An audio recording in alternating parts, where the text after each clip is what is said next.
If you want to know about what fetal alcohol spectrum disorders are and how people are affected in different ways, then get out and meet some individuals that have this disorder.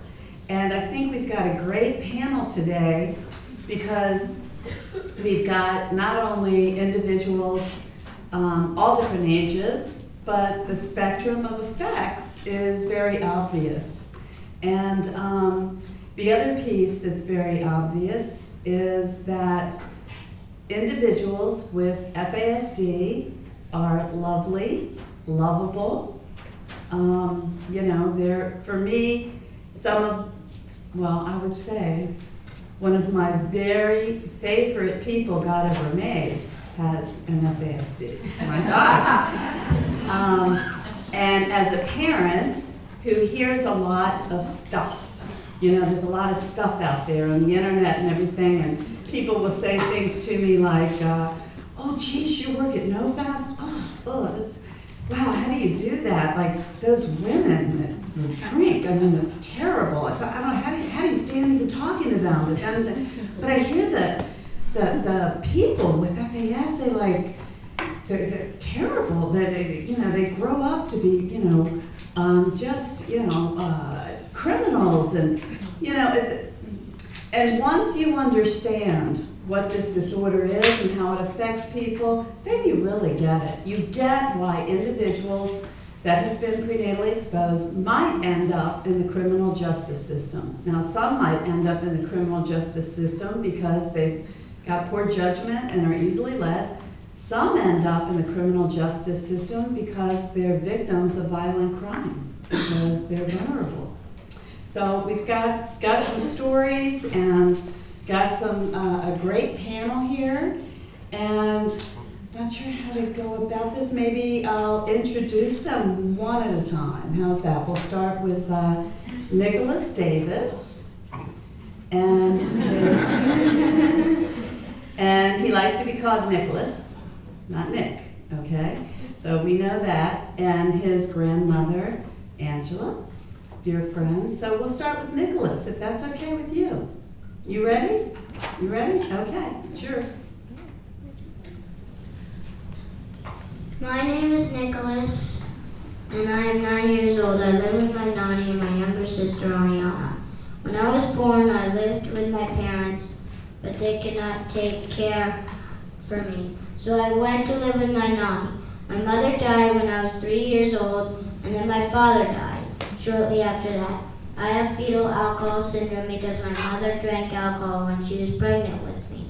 She was diagnosed with FAS when I was 3 years old by a doctor at Georgetown University Hospital. Because I have FAS, I have difficulty controlling my impulses.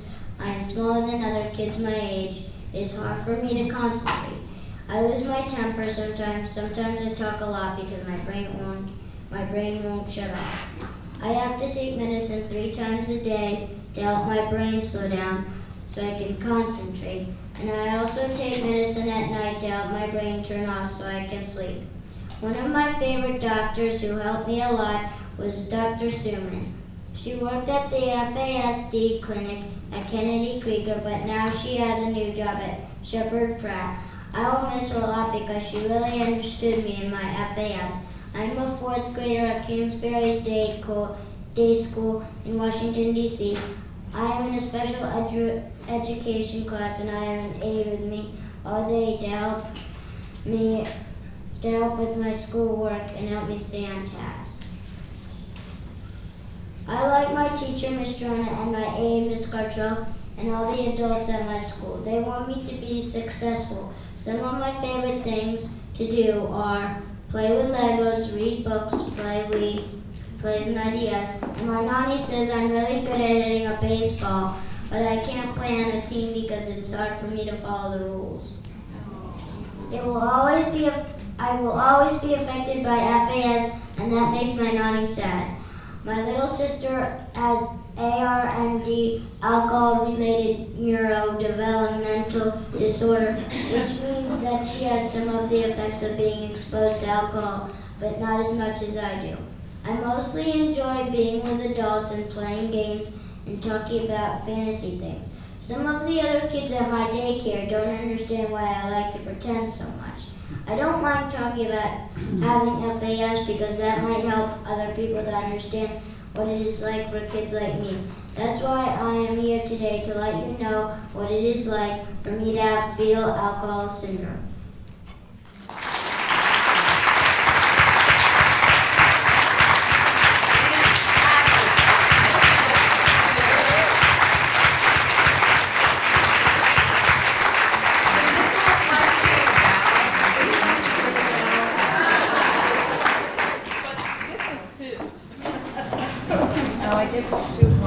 Did everybody see this guy's suits?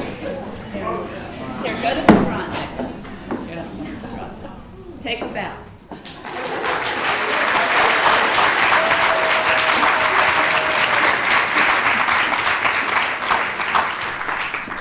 So I guess we'll hold questions. Oh, no, I guess maybe we better go to questions first, so then we don't lose the moment.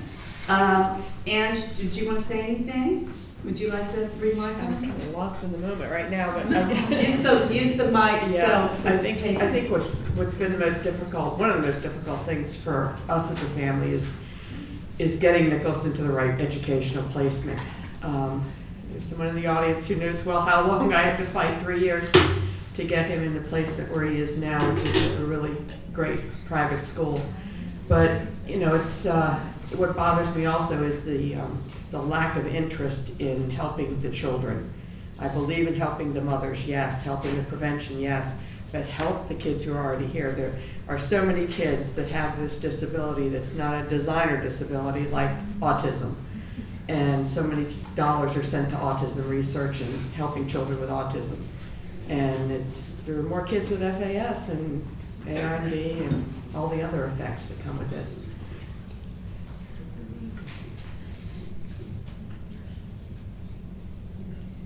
Oh yeah, and about Nicholas brought this up, I didn't think of this, about the Fetal Alcohol Syndrome clinic at Kennedy Krieger, about the lack of support this clinic has had, and people leaving the clinic, and the lack of interest in physicians working there, and he's very sad that Dr. Suman's not going to be there anymore to help him. I think we'll stop and let somebody else talk. Can I just, I hate to stop the flow here. However, I don't want to wait till too late, because then, we might wait too late and we might forget what we talked about. So does anybody have a question for Nicholas? Would you like to ask? Anybody? Okay. Nicholas, thank you for your presentation. I wanted to know, of all the many friends that you have, or children that you go to school with, if you've met any other children that have the same disorder that you do, the syndrome? Yeah, I don't think he knows. And he shared with me today that he wanted to talk to his children in his class. He has a very small class. And he asked his teacher, and she said no, because some of the kids might go home and ask their parents if they have FAS. Yeah. And maybe some of them do. Okay. Nicholas, did you have anything else to say before we move on? Good? Okay. Well, our next speaker is Sam Mabey, and Sam has been a participant of the FAS support group that we hold at NOFAS, and he's here with his dad, Tom. And as Angie and Nicholas, by the way, all the panelists today have been members of our support group. So Sam, you want to take it away? Well, the thing is, I'm 23 and I was adopted, so I don't know most about my history. But it's really hard to write and think through things and it's easy to get confused with all the things people tell you. Video games is much easier because you're not in your realm, and you can change your person. Well, and it's easy to get influence too. Easy influence to do things. Like in high school, I picked on people sometimes for just no reason. Other people were doing it, so I did it. What? Oh yeah, and I skipped school because other people did it too. So, yeah. I did it twice, and then in the special program I was in, I did it once. So, yeah, that was not good. No, I shouldn't have said that one.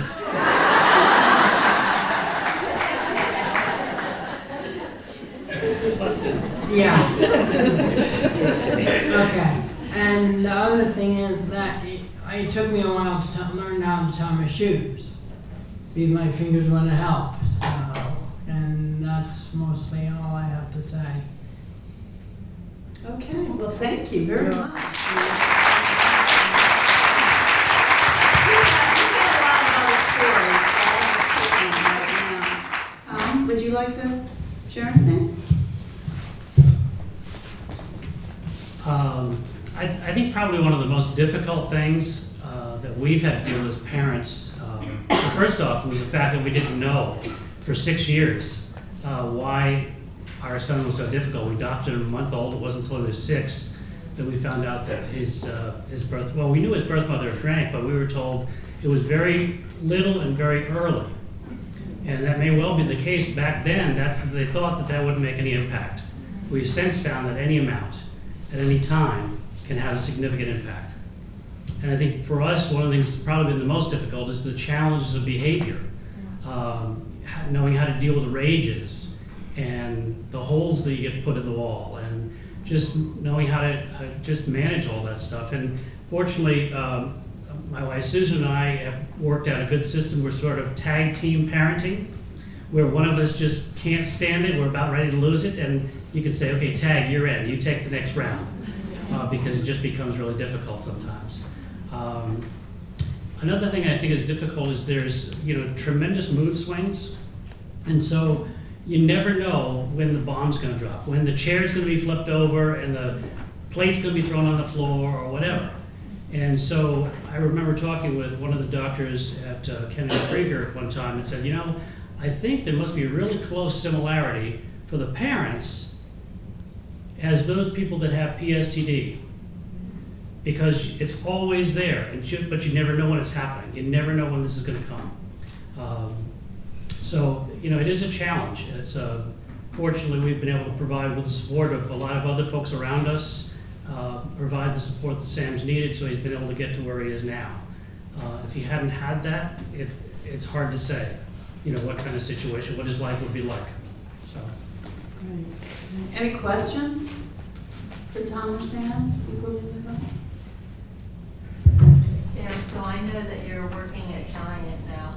So I'm just curious to hear what goes on in your brain while you're working. When you have jobs to do at Giant, do you go ahead and do those on your own? Do you have someone that helps you while you're I compare myself to Rocky. When I have to do it, I'll fight to the end.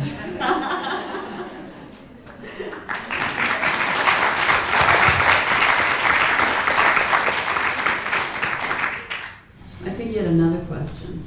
Well, I was going to ask that, and then do you still live at home with your parents? Yeah, I'm gonna be moving out soon. So. That's true. Sam actually has applied very recently to it's actually an apartment building, sort of an independent living place that houses folks that have disabilities. And we actually talked to them back in the spring, and they said, well, we've got a 5-year waiting list for a 2-bedroom apartment. And we're on the third. They're now third on the list. We got a call just before Labor Day saying that Sam's friend Eli had an appointment that Friday, and they wanted to know if Sam was still interested if we put in an application. Well, Sam's been bugging me for about 3 months, every day. Dad, have you got the application? Have you got it in? And so finally we put the application the next day. And so then when Eli went, he actually had Sam's information there for the leasing person to talk with him. And when we got back from vacation, we had a phone call. Could you come in this week? So they're meeting today, the admissions committee at Inwood House, to decide whether Sam and Eli will be one of the two that will be there.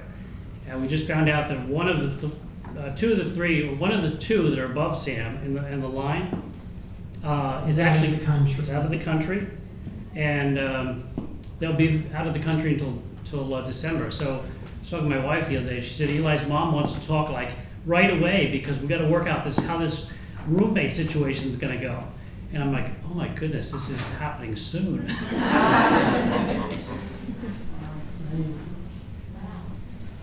Okay. It's not a question, but just a comment. It's just really refreshing to know that with both of the boys who have just spoken, that there's a name for something that's going on with them, and that there's an understanding that they have of what's going on, and it's not used as an excuse. It's used to use the information to live your life the best that you can, which is really great.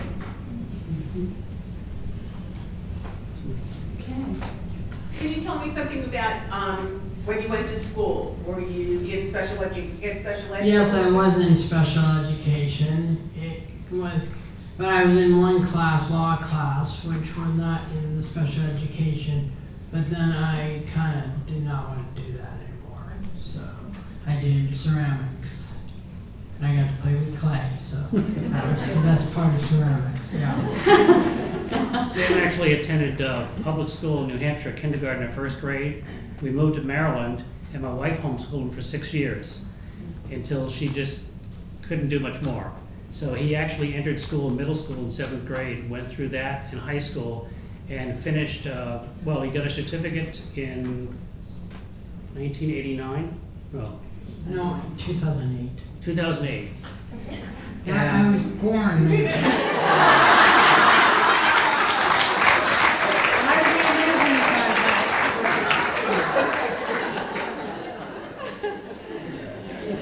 That's the last time Tom's ever going to be on.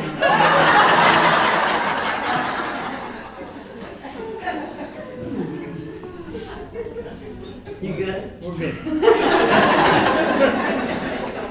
Anybody else? Okay. We can always come back, but you must. Yeah, you did good. Karli, you want to go next? You want to tell them who you are? Yeah. Okay. How like this? Just I think you could just talk. Just Talk, talk, you're let's good. see. I think they can hear you. Oh, Yeah, just talk. Yeah, that's good. okay. Yeah.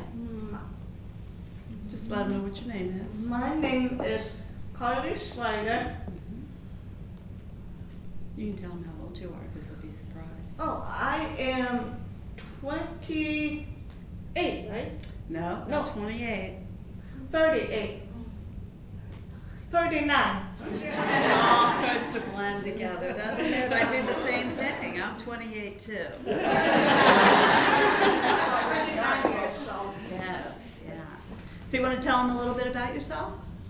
Yes. Go ahead. You can read that, or you can just tell them if you want. No, I'm going to read it. Okay. It's already written on the card. Why not? Why not? Just Okay. read it and not say it. I agree. Okay.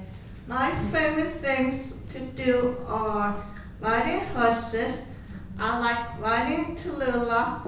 I like going shopping for purses. I like watching movies. I like playing dolls. When I go out, I have a support person with me. Her name is Allison. Stand up, Allison.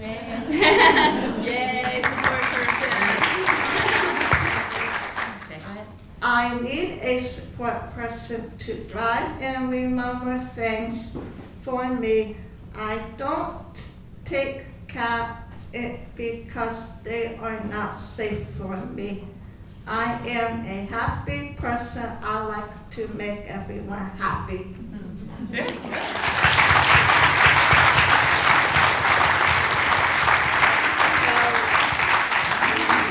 So Karli wasn't diagnosed till she was 16. She was diagnosed at 9 as having cerebral palsy, etiology unknown. She must have been born with some issues. Had no idea why, but I was always, I don't know, I guess it's a curse, very honest about things, so it's shocking to me that no one figured that out, because I was a very obvious, a person that was obviously struggling with addiction when I was taking her to see all those doctors many years ago. She went through school in Montgomery County, went through special education, graduated at 21. Karli still lives at home. She's been on a waiting list to get housing, and in Maryland, if the primary caretaker or mother is younger than 56, you don't even qualify.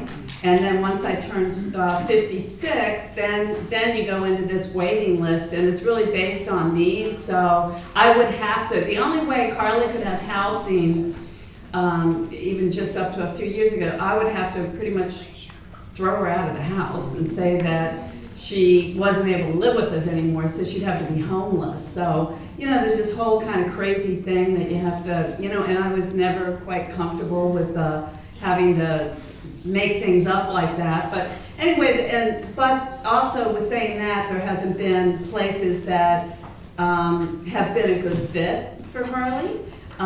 So anyway, the other piece is, I have to say, having Karli at home, she is part of our family.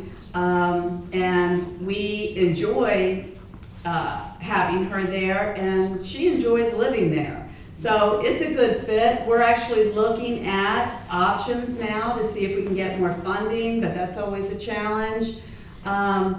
So, you know, I guess that's the other piece I want to say is sometimes families operate differently, and if people are living happy, thriving, independent lives, I don't think there's any, you know, there's almost like people are like, she still lives at home, shouldn't she be out? Well, I don't think there's rules to this. I really don't. I think we all do the best that we can for our own situations. And we consider Karli to be a blessing in our life.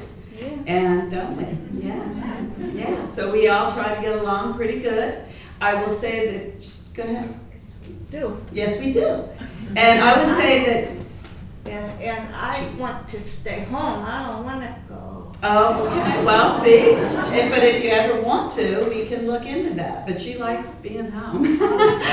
But it can be, yeah. So the other piece is that we have had struggles where Karli has had problems at different times with the kind of episodes, you know, with the mood swings, and sometimes, you know, with throwing things and really getting upset. And it turns out for her, it was all secondary to medication.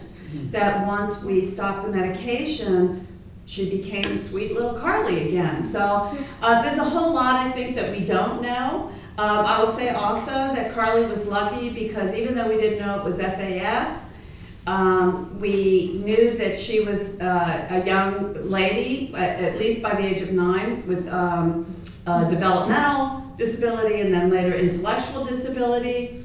So she got services. And so I know she's lucky, really, because the children that don't fall into that category are the ones that often get left behind, unfortunately, and they're the ones that end up, unfortunately, in juvenile justice programs in jail later on. So anyway, does anybody have any questions before we move on? Kat? Kat, you know, a lot of us have gone to the fetal alcohol clinic, which may or not be continuing, we're not sure right now, but you started so much earlier because Karli is older. So how did you just convince doctors yourself? I mean, we've had the benefit of diagnosticians that were knowledgeable about fetal alcohol, but you really didn't have that. So did you just find a doctor who was knowledgeable somewhat in fetal alcohol, or did you just have to be a warrior mom? Well, what happened was I went to a conference when I was early in recovery. I was getting certified as an addictions counselor, and I went to a conference on crack cocaine. And the physician put a slide up, and the baby looked a lot like my daughter. And I was sitting with a friend of mine, and I said, she looks a lot like Karli. And she goes, well, I didn't know you used cocaine. And I said, I didn't use cocaine, but I drank wine. And I left that day and went to the library that afternoon, and I read it. And when I read about it, I thought, oh, this is exactly what she has, because I think all of us here, you know, when you get the diagnosis, you know it's something else than what the doctors are saying. I always knew there's something else. Are you sure? You know, it couldn't have been the drugs. I was always focused on the drugs. I took her to Georgetown to their developmental clinic, and they didn't know a lot about it. So I told them what I thought it was, and I said, look, I drank, look at this. So it was like, look at this, and the doctor was like, that's very interesting. And so they made the diagnosis, I think, based on what they kind of were reading about and everything. But I will say, at that point in time, there was no help. It was like, yes, you're right, your daughter definitely has fetal alcohol syndrome. You know, what about the drugs? Well, it wasn't the drugs, it was the alcohol. Well, what do I do now? Good luck with that. So, which is why today we try to support parents, and we wrote that little book and try to connect people to resources. Karli, how did the treatment change after you've had the diagnosis of fetal alcohol syndrome? Good question. How did the treatment change? How did it change at home? Well, we went from feeling, we stayed very focused on what Karli could not do. Poor me, you know, woe is me, what are we gonna do? Feeling like she was capable of doing things, but she didn't try hard enough. And once I got the diagnosis, then I started reading about it because in Washington State they were doing a lot. So I got a hold of a lot of Ann Streisku's material and just started, and there was a group called FASD back then. So I just started reading everything I could because we didn't really have the internet. And so what I understood was that we wanted to start to honor what she could do and focus on that and not focus on what she couldn't do. So that's what we started to do. We made it like against the law to point out what Karli wasn't doing, but what she was doing. And also, like even simple things, like from a parenting perspective, I used to say to Karli, go upstairs, get your tennis shoes on, brush your teeth, brush your hair, and get that yellow sweater, the one that matches. I mean, I'd give her 4 things, and I'd go up there and she'd be sitting there. I was like, what are you doing? We've got to go. What was it again? So I would be doing everything incorrectly and having expectations to hear, even things like with the doll. When she was diagnosed at 16, I wasn't sure if you let a 16-year-old play with the doll. And I'll never forget the psychologist there explaining to me that developmentally, she, was 5 or 6 years old, and 5 or 6-year-old girls like to play with dolls, and that was fine. So, and then the safety stuff. So really just understanding her disability and trying to seek information that was written about it changed. But I will say this, she was in school, even in a special education program. I did not tell her teachers because I knew as the birth mother, if I told the teachers that I knew what the stigma, how they would look at me, how they may treat her differently. I knew behind my back all the snippety things and cruel things people say. So, at that point in time, I wasn't as jaded as I have gotten to be now. Now I just don't care. That's one thing about getting older, isn't it? You don't care. All right, so enough from us. So the next speaker we have, this is this young lady's first time in presenting, and Tanya is going to share a little bit about her story, and she's here with her mom, Cynthia. So I'll let you take it away. Hi, my name is Tanya Sophia Peterman, and I am 21 years old. Here are a few things you might want to know about me. I was born in the Algarve region in Portugal to a 60-year-old woman who was my birth mom. I spent a lot of my time in the orphanage until I was adopted by a loving family. The names of the people who adopted me are my mom, Cynthia, who is here with me right now, and my dad, Jeff, who unfortunately couldn't make it. I found out 2 years ago that I have 3 half-sisters and 2 half-brothers who are living in Portugal now. But I only got to meet 3 of them at the time I went there. Although you're probably wondering how I spoke to them on my visit to Portugal, I actually didn't know much Portuguese because I only knew baby words. So I had a translator help me speak to the people at the orphanage where I was born. The reason why my birth mom gave me up for adoption was because she was buying alcohol and drugs. Besides, it is very dangerous to do drugs and drink alcohol when you're having a child in you. And plus, it's very expensive to buy like that while you are buying stuff for your baby. But that doesn't mean you should still do drugs and drink even if you don't have to buy the stuff.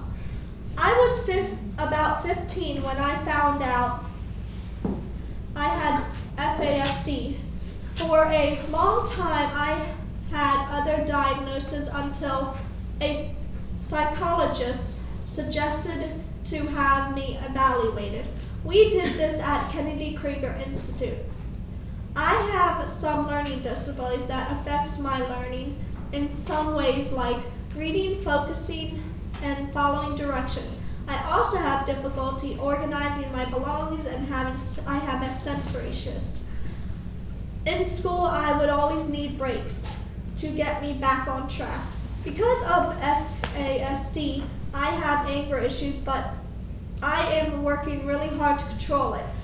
But I made a lot of improvements over the past few years. Even though I have some anger issues, I have a lot of friends that care about me, and I care about them too. I have a boyfriend who loves me and who thinks there's nothing wrong with me. Here are some things I enjoy doing. Doing basketball, football, softball, horseback riding, and being on stage to perform and act, which are some of my very good strengths. The other strength I am very good at and enjoy doing is working with young children. People usually call me the kid magnet because I connect with young children very well. I am training to work at in a childcare. I want to say that sometimes people with FASD can control some of their symptoms for a little while if you really put your mind to something that you are really enjoy doing. A few things that you can do to help people with FASD are keep calm, stay patient with them, and give them break time when they need it. Thank you for giving me an opportunity to speak to you. You have been a very good audience.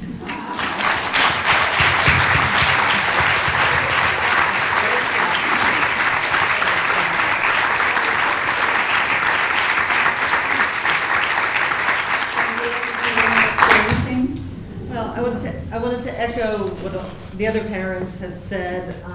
All of those things are certainly true.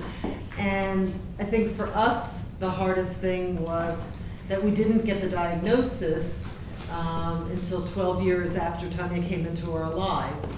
We had lots of other diagnoses, and none of them ever really fit well.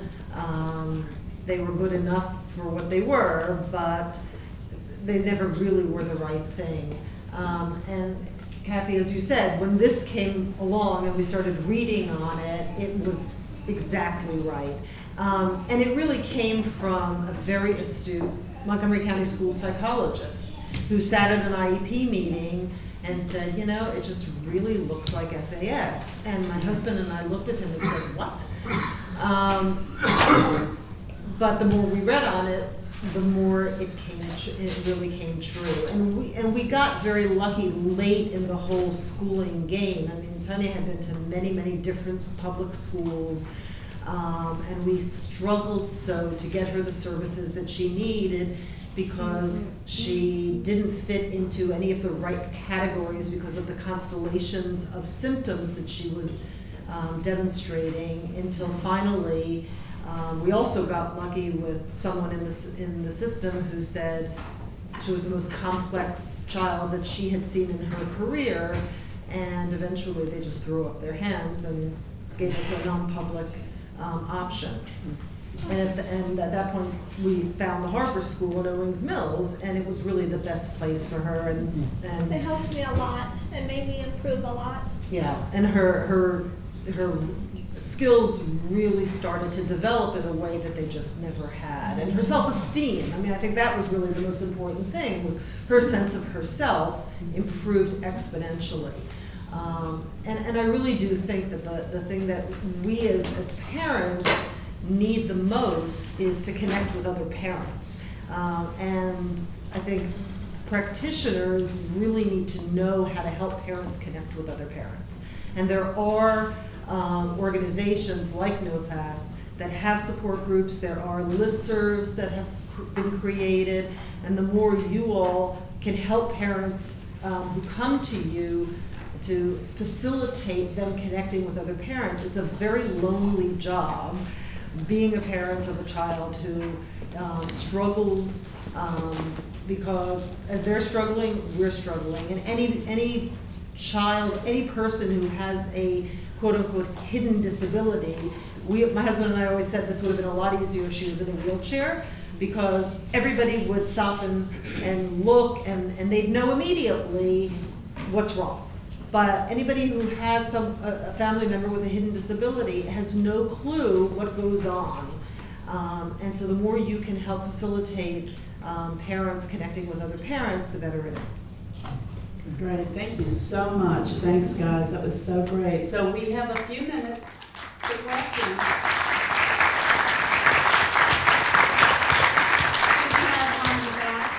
I have a question for the parents. How would you, as a healthcare professional, how would you recommend us talking to your children about starting a family or procreation?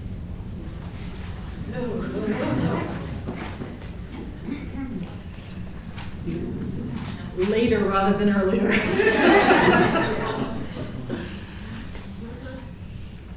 It's a hard question.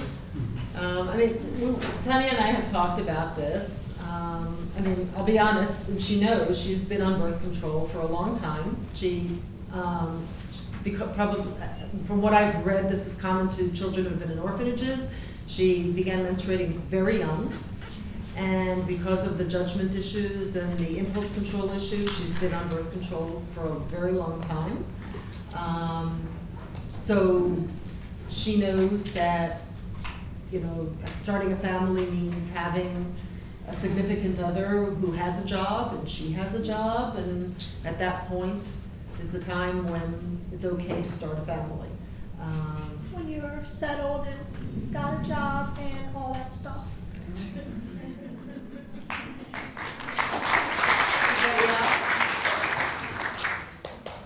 Okay, well, I know that we, is Dr. Chang, are you coming back up with the, I think we're down to the 5 minute mark. So let's just thank this panel one more time.